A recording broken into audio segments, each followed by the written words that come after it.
ઘીના બે ફાયદા, ખાવ તો શક્તિ મળે, દીવો બેટાવો તો ભક્તિ મળે. અટાણ બેમાંથી એકે નથી થતું.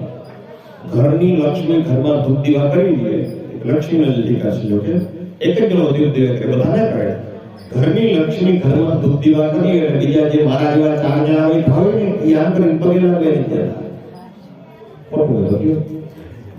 એટલે નિયમ એવો છે, ભલે આપણે આમ ભગવાનને પગે લાગી પછી ખેતરે જાવ, ભગવાનને પગે લાગી પછી દુકાને જાવ, ભગવાનને પગે લાગી પછી નિશાળે જાવ. નિયમ એવો છે. પણ એ બધું પૂરું થઈ ગયું. ખાવાનું તો હાવ પૂરું થઈ ગયું. ફાકી, તમાકુ, બજર, ડુંગળી આ ચાલુ થયું. યાદ હાવ પૂરું થઈ ગયું. ગોળવાનો બધું આવે કે ફાકી વગર ના આવે. તમે ભૂખ ખોરાક સાંભળો છે આપણે તમારા પરિવારમાં સાંભળો છે. ગોળપાઈ કે આપણે રાતે કામ કરતા હોય તો બે ફાકી હોય તો ઉઈ ને રોટલા ના હોય તો આવી જાય. વિચાર કરો, આ નથી ખાતા ને ખાવાની વસ્તુ ન ખાવાનું ખાય એટલે જિંદગી ઓછી થાય. આટલા કલયુગમાં 100 વર્ષની જિંદગી છે પણ 50 વર્ષનો કોઈ વિજય તો આપણે ભાગશાળી. ભાગશાળી એટલે અડધી ભૂલું અડધું બાકી છે. ભાગશાળી કહેવાય. તો એ રીતના ખાવાનું પૂરું થઈ ગયું, દીવો બુਝવાનું પૂરું થઈ ગયું. હવે ખાલી એટલી પ્રાર્થના કરવાની, હે ભગવાન અમારા ઘરના આવા સારા કામ થતા રહીએ એવી શક્તિ તું અમને આપજે, એવી ભાવનાથી આ કૃષ્ણ ભગવાનને વિધિ કરાવજો. હરિઓમ જતંગ્રત ભાવાના અભિતમ સમસાપાવાના દેવધામનારી ધ્યારી રજે સ્વાહા દેહા બ્રગેહા આદેશો વિદ્યેશો ઉદ્દેશો રિગ્યાહ સ્વાહા. હરિશ્વરાય નમો નમઃ. ઘૃતસ્નાનમ તે જીવાર્પણ કરાવજો. શુદ્ધોદક સ્નાનમ શુદ્ધોદકાંતે જલાજનિયા. હવે ભગવાનને મધુથી સ્નાન કરવાનું છે. જેવી રીતના મધુપણાની અંદર સંખ્ય મધમાંથી ભેગી થઈને કામ કરી, એવી રીતના આપણા પરિવારમાં હળી મળીને રહે. પેલી વાતી ભાઈ ઘર હોય ને ઠામ ઠકડતા હોય, છોડપણ થઈ ગઈ હોય, ભાઈવારે થઈ જાય, કાકા બાપારે થઈ જાય. જ્યારે આ સમય આવે ને ત્યારે બધા એકજૂથ થઈ જાય. હે ભગવાન અમારા પરિવારમાં મધ જેવી મીઠાશ આવે એવી ભાવનાથી આ કૃષ્ણ ભગવાનને મધથી કરાવજો. ઓમ સ્વાહા પરિશ્રી સ્વરિવા સકોસ પ્રસસ્માહે મધુ મધુ મધુ પરમેશ્વરાય નમો નમઃ. મધુ મધુ મધુસ્નાનમ મધુસ્નાનમ દૈ શુદ્ધોદક સ્નાનમ શુદ્ધોદકાંતે આચમનીયમ જલમ તર્પયામિ. યગોરગતમ વો ગૃહામુત્તમમ ઉપયામગ્રહીતો હિન્દ્રાય ક્વાદિષ્ટં ગૃહામ્ને ખતે જો નિરેન્દ્રાય ક્વાદિષ્ટતમમ. પરમેશ્વરાય નમો નમઃ. સર્વકાસ્વાનામ સર્વકાસ્વાનામ શુદ્ધોદક સ્નાનમ જલાજમનીયમ. ગણેશભાઈ એમ કહે છે કે 80 વર્ષે સોનાનો ઘડો મળે તો નકામો. કોનો ઘડો નકામો? 80 વર્ષે તો નકામો ને. 80 વર્ષે તો મારા ક્યાં પેઢી ઈ જોવાનું છે. હવે આગળ આંખમાં કઈ દેખાતું ના હોય ને સામે દ્વારકાનો નાથ ઉભો હોય તો શું કામ ના? મોઢામાં કે દાંત ના હોય ને કાજુ બદામના ઢગલા ભગવાન દે તો શું કામ ના? એવી રીતના ભલે સંતાનતા ભોગવે, પરંતુ એવી રીતના હે ભગવાન આ જેટલું કર્મ કર્યું એનું પુણ્ય મને મળે અને આના પછી આના તમારા પરિવારને તમારા સંતાનોને આનું પુણ્ય મળે એવી ભાવનાથી દુનિયાના 5 અમૃત ભેગા કરીને પંચામૃત કીધું છે. એનાથી ભગવાનને સ્નાન કરાવીએ. ઓમ ઉર્જમે સુંદરાજમે વૈષ્ણવે રસુસને ઘૃતંજમે મધુજમે ભક્તિસને જલેતિસને કૃતિસને મૃતિજને જય રંજમહોર્યજમે જને નર્મદામ. પરમેશ્વરાય નમો નમઃ. કંકામૃતસ્નાનાંતે શુદ્ધોદકસ્નાનમ શુદ્ધજલાત્મનિ. ખબર ન હોય તો કે તત્પુ છે ને એ ગુલાબમાંથી થાય. કેમિકલ વગરનું રાખ્યું તો કેમિકલ વાળું તો મને ખબર નથી.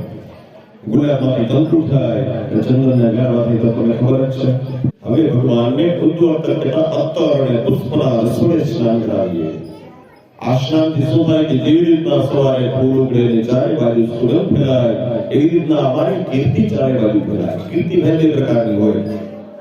એક આપણા ગામમાં ભગત થઈ ગયા, આપણા નાતના નતા પણ નામ અને વખત પડે. આખી જિંદગી ભગવાનનું નામ લઈ અને છેલ્લે યોગી નામ તે પ્રવૃત્તિ નામ છે શરીર છોડી દીધું ને તે આટલા વર્ષ આપણે યાદ કરવા પડે.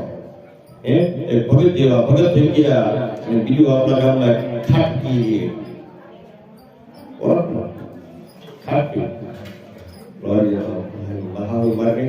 હે ભગવાન કીર્તિ જોઈ છે પણ કેવી કીર્તિ જોઈ એટલે સત્કીર્તિ જોઈ છે પહેલી વાત તો કોઈના કામ અટકે નહીં પણ જ્યાં સારા કામ થતા હોય જ્યાં હવન હોય માતાજી હોય કથા હોય કે ભાગવત સપ્તાહ હોય ત્યાં આપણા પરિવારનું નામ લેવાનું જોઈએ જ્યાં પરિવારમાંથી કોઈ પણ ભાઈ છોકરું હાજર હોય ને તો અમારું કામ દીદી ઉઠે સોનામાં સુગંધ ભળી જાય એવી ભાવનાથી હે ભગવાન અમારી કીર્તિ કાર્યવાહી ફેલાય જન્મ છે તો શરીરનું મૃત્યુ છે પણ હૈયા પાતા કૈઠાઓની યાદ કરો આપણે છોટા બાપા હૈયા કામ યાદ કરે હું કરવા દેવા સારા કામ કરી ગયા એવી રીતના અમારી કીર્તિ પ્રચારે બાજુ ફેલાય એવી ભાવનાથી ભગવાનને તપથી સ્નાન કરાવજો ઓમ અગો સુનાદેય ગો સુરો પ્રજેદાન બારુધા બારુહું નમસ્તે મમવતો મલાય રસો અચ્યુતા હરિસ્વાય નમો ગોત્રસ્નાન સર્વયામે ગોત્રસ્નાનં દૈ ऋतुरस्नानं शुद्धजलयाचमनीयं जलं समर्पयामि ભગવાનને ગંગાજી યમુનાજીના પાણીને સ્નાન કરાવવાના આ શાસ્ત્રમાં બતાવ્યું છે ભાઈ કે જ્યારે આપણા ગઈડા જીવતા હતા ત્યારે એની એક અધૂરી ઈચ્છા રહી કે ભાઈ એકથી 4 ધામની યાત્રા કરવી એકથી ગંગા સ્નાન કે યમુના પાન કરવું છે પણ એ સમયમાં પૈસાનો થોડો અભાવ અને થોડોક વાહનનો અભાવ અટાણથી મહિને બસો ને ટ્રેન નીકળે તે દિના નહીં કરતા એવા સમયમાં આપણા કોઈ દાદા દાદી પરદાદી કોઈ એવા રહી ગયા હોય કે જેને મનમાં રહે હોય કે આવી રીતના યાત્રા કરવી છે પણ છેલ્લે શરીર છોડી દીધું અમુક કારણોથી યાત્રા નથી થઈ તો શાસ્ત્રમાં બતાવે છે કે વેદનો મંત્ર બોલી અને જો ગંગાજીનું પાણી ભગવાનને ચડાવતા હોય ને તો સ્વર્ગમાં બેઠેલા આપણા પિતૃને ગંગા નાયા હોય એટલું પુણ્ય મળે છે તો આપણા પિતૃદેવને યાદ કરી અને ભગવાનને ગંગાજી સ્નાન કરાવો ઓમ હરિ ઓમ માજી દીર્ઘાની પ્રજાંતિ સેકા હસ્તારે ખંગેળઃ તે ભાગસહસ્રયો જલે વદન્વાનિ તન્મતિ પરમેશ્વરાય નમો નાગરથો કૃષ્ણાના સમર્પયામિ તીર્થોસ્નાનાન્તે શુદ્ધજલયાચમनीयं जलं समर्पयामि ઓમ ગણપતये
Yeah.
શ્રી કૃષ્ણ ગોવિંદ હરે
સમર્પયામિ લોક ફૂટી જાઓ એટલે ભગવાનને અભિલ ગદા ચડાવજો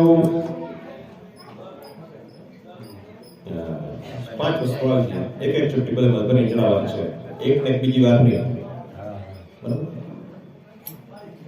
બસ થઈ ગયા ગરબો બંધાઈ ગયો બીજું ગરબો બાપા તમે બે જણા થાળી ઉતારી પાછળ આવતા પણ ભગવાન નમી ના જાય અને બે જણા માથે ચડાવી મને આપી ભગવાને કે પડે ધ્યાન રાખજો બાપાય